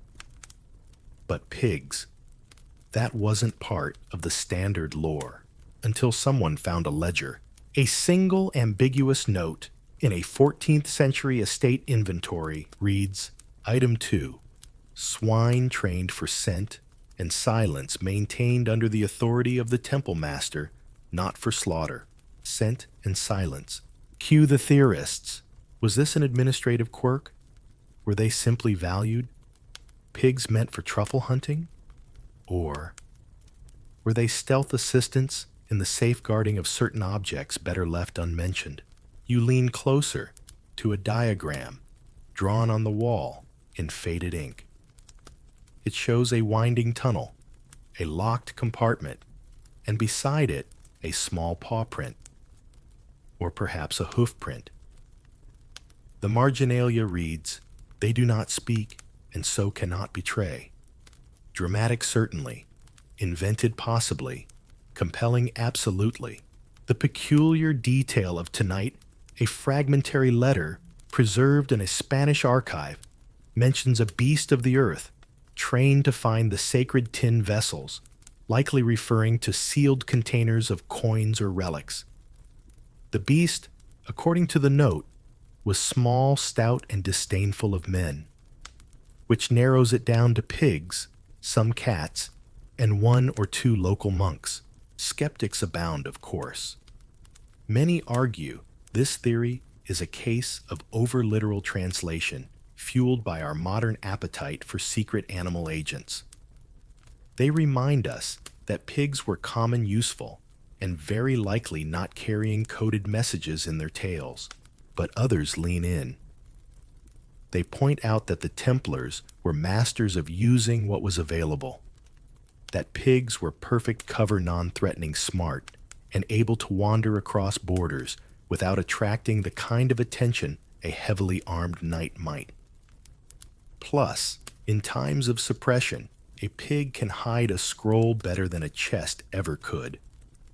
And what if, just what if, the greatest secret of the Templars isn't buried beneath a chapel or locked in a vault, but was once snuffled up by a pig named Agnes, who simply didn't think it was worth waking anyone about? You're now seated beside that ancient doorframe, Agnes long gone, but her story lingering like the dust in the corners. Was she a truffle hunter, a cellar dweller, or a silent sentinel for something we were never supposed to find? You'll never know, but tonight the lantern swings gently. The cellar breathes softly, and you begin to wonder how many times in history something important was found and dismissed because it came from a muddy snout. 3 speculative snuffles for sleep. If your secret is safe with a pig, it's probably very, very safe. Somewhere, a pig may have protected a treasure older than the kingdom above it. And if that treasure was just a salted ham recipe, well, that's still important. Medieval pig contracts. You're in a dimly lit hall that smells like old wool beeswax polish and barely repressed distrust. The table before you is cluttered with scrolls, quills, and a slab of bread that's technically a writing surface because someone ran out of parchment. To your left, a merchant in a mustard-colored tunic is whispering to a notary. To your right, a farmer grips the leash of a very round pig with the nervous pride of someone offering both dowry and lawsuit. Welcome to the world of medieval pig contracts. Tonight's historical fact is as bureaucratic as it is unexpectedly charming in some regions of late medieval Europe, especially where pigs were valued for more than meat. Truffle, pigs, treasure, pigs, omen, pigs. Legal agreements were occasionally drawn up concerning their ownership rights, and most intriguingly, shares in their findings. Yes, you read that correctly. There were contracts written, stamped, sealed with wax and ego outlining exactly how to split the value of anything a pig might dig up. You examine one such document preserved barely in the archives of a small Burgundian manor. It begins plainly, let it be known that if the sow, known as Mirabelle, does locate truffles, coinage, or other valuable goods upon the lands of Sir Geoffroy, the following shall apply. And from there, it gets wildly specific. Sir Geoffroy receives half of any treasure. The handler 1, Master Alban, receives a quarter. And Mirabelle. She is to be rewarded in Apple's free-range rooting privileges, and no less than 1 bath per month during summer. It's unclear who enforced the bath clause, but the intent was there. These agreements became more popular as pigs gained reputations, whether for sniffing out real treasure or just bringing unexpected fortune. In some villages, people went so far as to notarize joint ventures, where multiple families pooled funds to purchase and train a pig, then divided spoils based on a rotating schedule of snuffling. And here's tonight's peculiarity. One surviving document from a Flemish hamlet includes a clause forbidding the pig from working on Sundays or holy days, and another that voids the agreement entirely if the pig does gaze thrice into a mirror without cause. No one explains what counts as cause. We're not sure we want to know. You pause to imagine the contract negotiations, a circle of adults in serious hats arguing about how many beats equal a silver thimble while the pig dozes under the table. Occasionally, she snorts and someone insists that's legally binding. A notary leans forward and says, "Very well. But if she finds a relic, the church takes 20%. Not everyone agreed with these arrangements. Some clergy viewed them as frivolous, too close to gambling, too far from grace. Others argued it blurred the line between livestock and legal entity. One bishop declared, "We were made stewards of animals, not partners in business with them." Still, the contracts were made, stored, sometimes even enforced. Modern scholars find these pig contracts delightful, if a bit confusing. They straddle that odd medieval space between superstition and structure, where you could simultaneously believe a pig had no soul, but also deserved a signed agreement in case she unearthed a saint's ring. You're seated now at the long table as the candle burns low. The farmer signs with an X. The notary applies the seal. And the pig, who has spent the entire negotiation chewing on someone's hem, looks up with a face that says she'd have asked for more carrots. And you wonder, not for the first time, what kind of world gives a pig a contract and means it. 3 legal notions to rest your head upon. Somewhere, a pig had a better contract than most medieval peasants. If you're drafting a treasure-sharing agreement, don't forget the apple clause.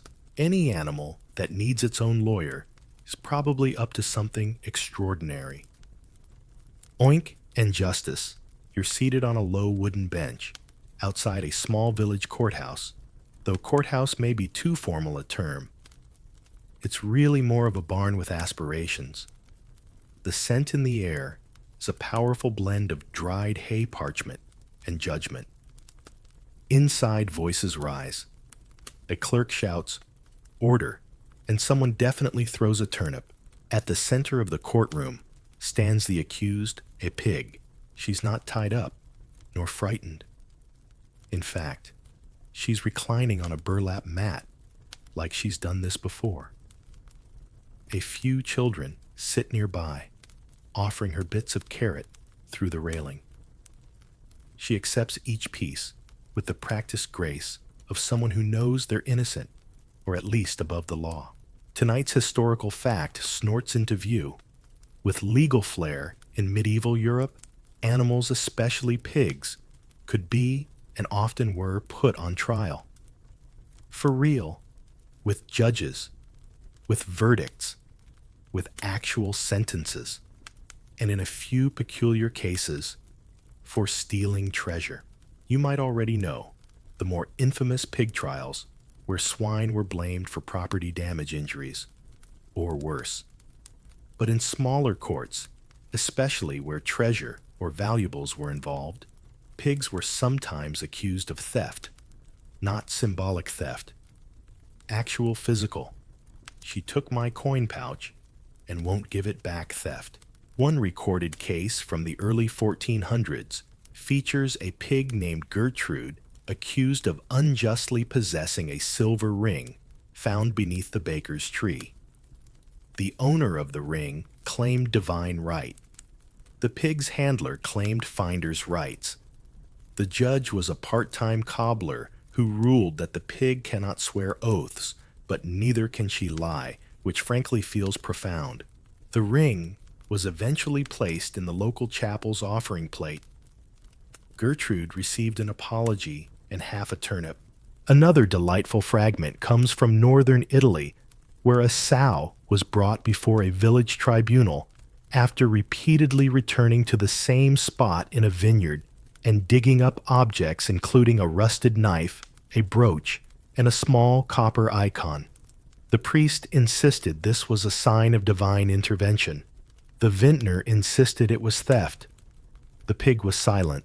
You watch the current trial unfold. The judge leans forward, squinting at the farmer. And you say she unearthed a pouch containing 6 silver coins. The farmer nods vigorously. And you believe she hid the 7th. The pig snorts.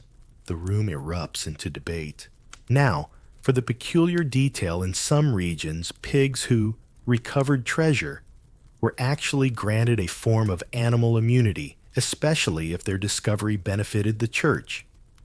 A pig who found a lost relic was often celebrated. A pig who found secular coinage slightly more complicated. A pig who refused to give it up, possibly guilty of insubordination via snout. Modern scholars are both delighted and confused by these trials. Some view them as theatrical ways to settle property disputes publicly while entertaining the community. Others take them at face value, pointing to the seriousness of the records, the transcripts, the witnesses, the detailed descriptions of the pig's expressions. One particularly vivid note reads, "She did not appear repentant nor responsive to the charge of hoarding." You now sit under a crooked window, watching as the verdict is read. The pig once again named Mirabelle, a popular pig. Name apparently is found neither guilty nor malicious. The pouch in question is to be donated to the poor. The pig is awarded a ceremonial ribbon and a day of rest. As the sun dips behind the thatched roofs, you hear the clerk mutter, "That's the 3rd treasure pig this season." He doesn't sound surprised. 3 closing thoughts for tonight's trial. Somewhere in medieval Europe, a pig was acquitted of treasure theft and probably celebrated with a mud bath. Courts may come and go, but pigs remain entirely uninterested in your legal systems. If you find yourself on trial with a pig, bet on the one with the better nose. The pignapping incidents. You're in a bustling village square where something feels off. Not just the usual crooked carts and bread that's more ambition than flavor. No, there's a tension in the air.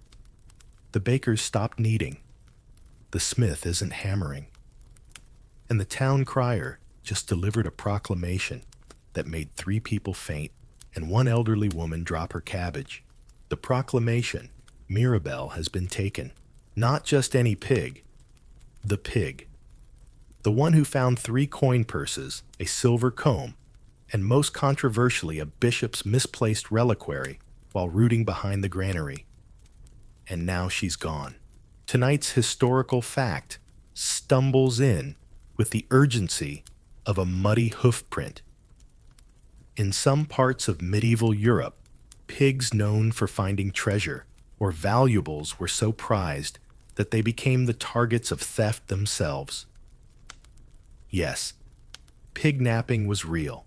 Now, pigs weren't exactly subtle to steal. They're loud. They're strong. They don't enjoy being stuffed into sacks. But that didn't stop determined treasure hunters, rival villages, or ambitious merchants from trying. If you couldn't train a miracle pig, well, why not borrow one permanently?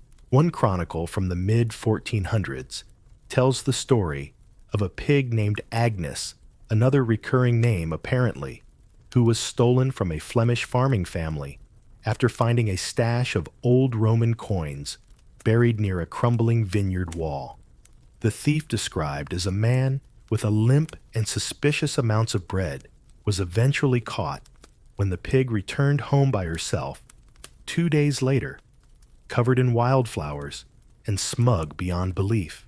In some communities, pigs like this were given constant supervision, tethered near windows, walked only in pairs. One scribe even describes the appointment of a pig warden whose entire job was to make sure the prize sow did not go missing again. This warden was paid in eggs and had a bell to ring if he saw anything suspicious, like a cart full of cloaks and pig-sized pockets. And here's the peculiar detail of the night: at least 2 documented cases ended in formal inter-village negotiations. One town demanded the return of their treasure pig, whom they named Mildred the Gifted. The neighboring village claimed the pig had chosen to stay and had already found a horseshoe, a chalice lid, and one mysterious glass bead. The compromise: joint custody. The pig spent alternating weeks in each village, escorted by armed guards, and fed a neutral diet of cabbage and oat mash.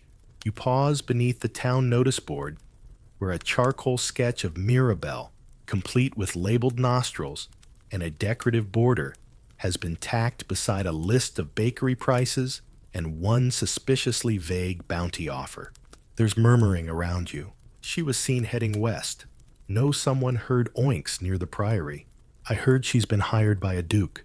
And you begin to understand this isn't just a missing animal. It's a crisis of identity, of village pride, of a community built around the mythos of one determined snout. Modern scholars delight in these stories. While some dismiss them as colorful folklore, the consistency across regions is hard to ignore. Pigs that found things were valued, and valued animals in times of desperate economies and deep superstition were vulnerable. Whether the thefts were real, exaggerated, or invented entirely to justify a neighbor's sudden wealth, it's clear that people believed in pig napping. You're now seated on a bench near the fountain. A piglet trots by, clearly not Mirabelle, but already being watched suspiciously by 3 villagers and one overly dramatic goose. You wonder how long before this pig becomes the next legend. 3 stolen thoughts for tonight's quiet moment. If your village's wealth depends on a pig, maybe invest in a better lock. Somewhere a pig chose freedom over fame and took half a church's treasure map with her. Mirabelle may be missing, but rest assured she's probably eating well and ignoring everyone. The last treasure boar. You're walking along a dirt road lined with overgrown hedges and the occasional lopsided milestone, the kind so weather-worn that it might just be a rock with ambitions. The sun is low. The birds are somewhere else. The air smells like moss, fading apples, and a story almost forgotten. A shepherd passes you, slowly, nodding toward the forest beyond the ridge. That's where he found the last one, he says. The last what you ask. He just shrugs. The boar. Tonight's historical fact is part memory, part local legend in the Alsace region. Sometime around the late 1400s, after the Great Plagues had passed, the coin hoards had mostly been claimed, and superstition began folding under the weight of bookkeeping.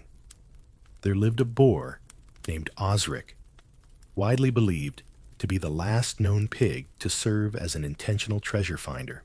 Now, this wasn't official. No registry, No royal commendation. No poems etched into cathedral stones.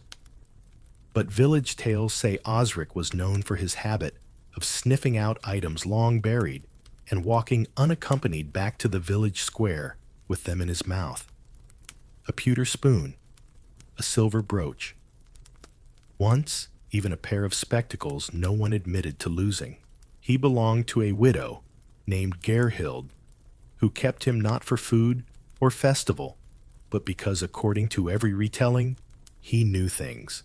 You walk past a crooked sign nailed to an oak site of the old oak snout dig. There's no further explanation. In the version told in the nearby tavern, where everything smells like smoke and badly handled meat pies, Osric unearthed a tiny locked box on the edge of a dried-up stream. No one could open it. The priest claimed it was cursed. The tanner offered to buy it. Osric. He curled up beside it and snored until someone offered him a plum. No one remembers what was inside. Some say gold. Some say bones. One man insists it was an old letter written in a language no one could read except the boar, presumably who ignored it. And here's tonight's odd detail. A wood carving discovered in a collapsed cottage in that very region depicts a wild boar standing proudly beside a pile of coins. Not devouring, not burying, just watching. Below it, carved in Latin, Ultimus Inventor, the last finder. Osric was never seen after the first snow of that year. Some say he wandered off into the forest to retire in peace. Others claim he was taken by merchants hoping to start their own legend somewhere else. But the widow Gerhild kept setting aside a slice of apple each morning for nearly a decade just in case. The scholars mostly raise eyebrows. Could Osric have existed? Of course. Could he have been unusually talented? Certainly. But was he the last of his kind? Harder to prove.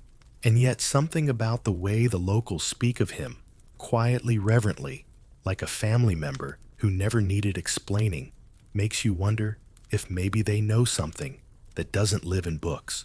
You sit on a tree stump near the old riverbed, now dry its stones, slick with time. You imagine a sturdy boar trotting past, eyes alert, snout twitching, as if answering a question no one asked aloud. He finds something. Not gold, not relic, just something someone once lost and never dared hope would return. 3 final thoughts for tonight's almost ending. If a pig returns your treasure, it's a miracle. If he doesn't, maybe he decided you didn't need it anymore. Somewhere in a forgotten glade, Osric might still be sniffing, not for gold, but for meaning. The last finder wasn't a title. It was a farewell and a thank you. Oinking through history's dust. You're in a library now. Not the grand kind with stained glass and echoing footsteps, but a quiet corner of an abbey archive where the air smells like old vellum melted wax and barley soup. Someone forgot to clean up in the 1400s.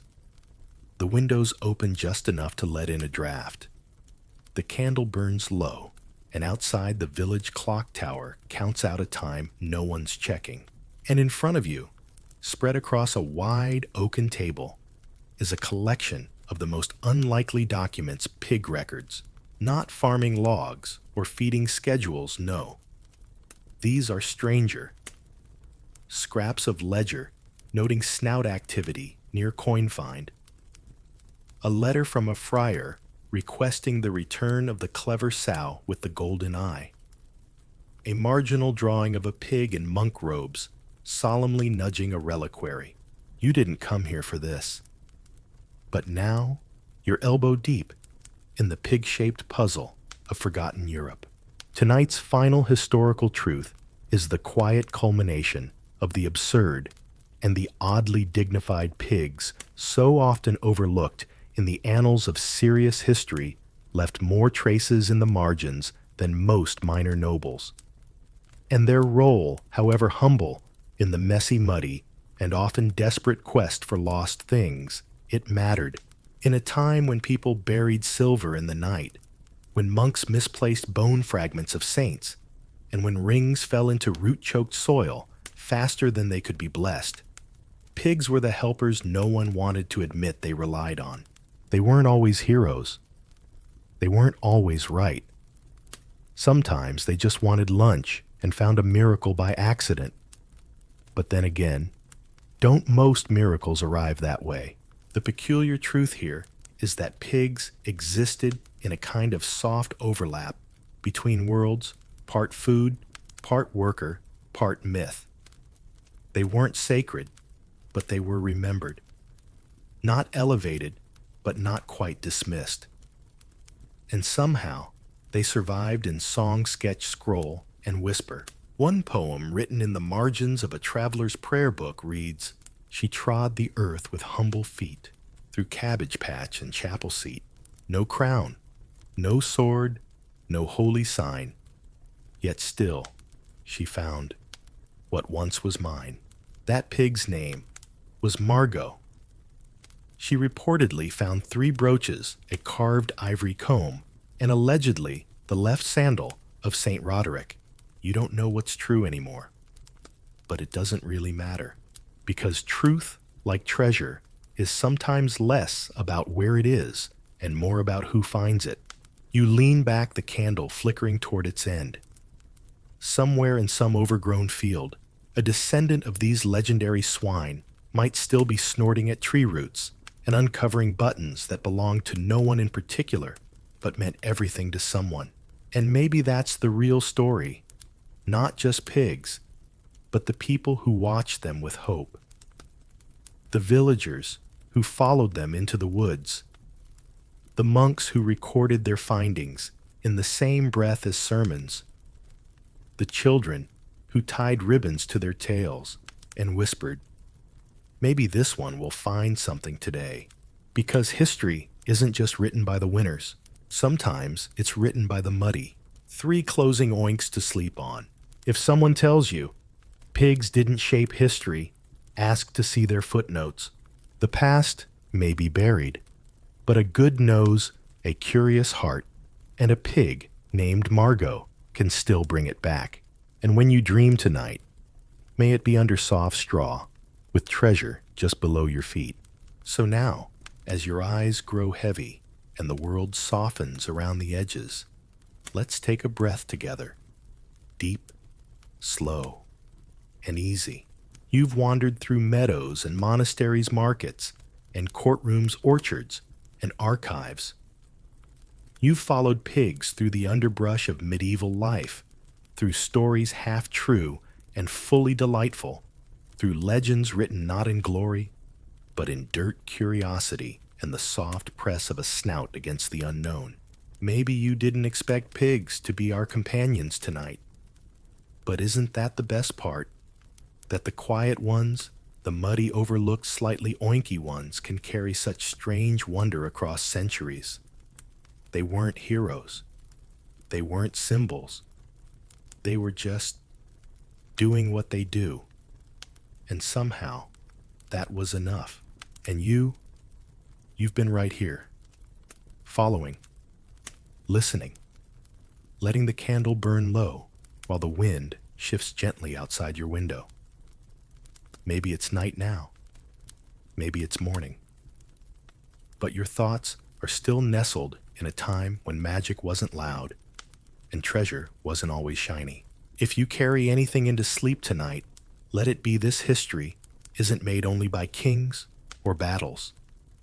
Sometimes it's made by those who root through forgotten places, quietly, persistently, and with a little mud on their face. So let yourself drift. Let your breath slow. Let your thoughts float like leaves on an autumn stream. You don't need to remember every coin or name or place. Just hold on to the feeling, that soft, slow curiosity, that gentle oink at the edge of the forest, that reminder that wonder often walks on 4 feet, and asks nothing more than a bit of apple and time. That's the story. For tonight, may your dreams be filled with wonder and peace.